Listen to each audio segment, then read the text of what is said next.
శక్తి scheme GO number 97 తీసుకొచ్చి polytechnic విద్యను నిర్వీర్యం చేయాలని రేవంత్ రెడ్డి సర్కార్ కుట్రపై గత వారం రోజులుగా పోరాడుతున్న పాలిటెక్నిక్ విద్యార్థులు నేడు పద్మశ్రీ మందకృష్ణ మాదిగను కలిశారు. మందకృష్ణ మాదిగ మద్దతును కోరుతూ జీవో నెంబర్ 97తో పాలిటెక్నిక్ విద్యార్థులకు జరిగే అన్యాయాలను విద్యార్థులు మందకృష్ణ మాదిగ దృష్టికి తీసుకొచ్చారు.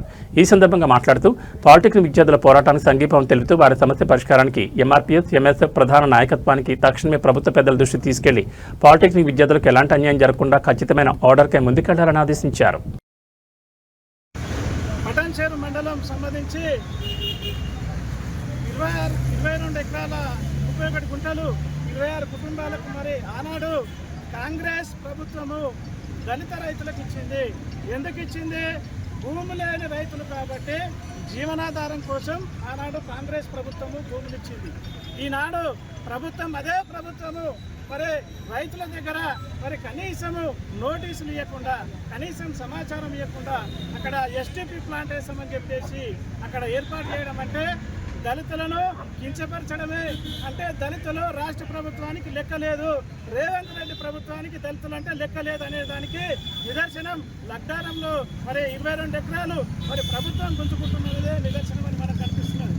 మేము రేవంత్ రెడ్డి ప్రభుత్వాన్ని ఒకటే డిమాండ్ చేస్తూ ఉన్నాం, ఈ రాష్ట్రంలో దళితుల భూములే మీరు గుంజుకోవాలని ఎందుకు ప్రయత్నాలు చేస్తున్నారు? దళితుల భూములే, అసైన్ భూములే ఎందుకు తీసుకుంటున్నారు? అంటే దళితులు ఓట్ల అవసరం లేదా? దళితులు ఈ రాష్ట్రంలో మరి దళితుల వాళ్ళ అభివృద్ధి మీకు అవసరం లేదని చెప్పేసి మేము రేవంత్ రెడ్డి గారిని అడుగుతా ఉన్నాం. ఇప్పటికైనా లగ్డారం గ్రామ దళిత రైతుల భూములు వారికి ఇవ్వాలని చెప్పేసి డిమాండ్ చేస్తున్నాము.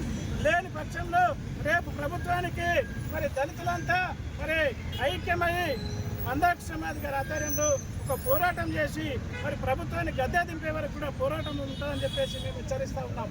ఎందుకంటే మీరు దళితులను టార్గెట్ చేస్తున్నారు, అసైన్ భూములని లాక్కుంటున్నారు. ఈ తెలంగాణ రాష్ట్రంలో దళితులందరూ గమనిస్తూ ఉన్నారు. రేవంత్ రెడ్డి గారు రాష్ట్ర ప్రభుత్వాన్ని మేము హెచ్చరిస్తూ ఉన్నాం, దళితులంతా గమనిస్తూ ఉన్నారు. మీరు దళితుల అసైన్ భూమిని టార్గెట్ చేసి గుర్తుకుంటున్నారు. ఈ చర్యలు మానుకోవాలి. లేని పక్షంలో ప్రభుత్వానికి గట్టి గుణపాఠం చెప్తామని చెప్పేసి డిమాండ్ చేస్తూ ఉన్నాం. ఇప్పటికైనా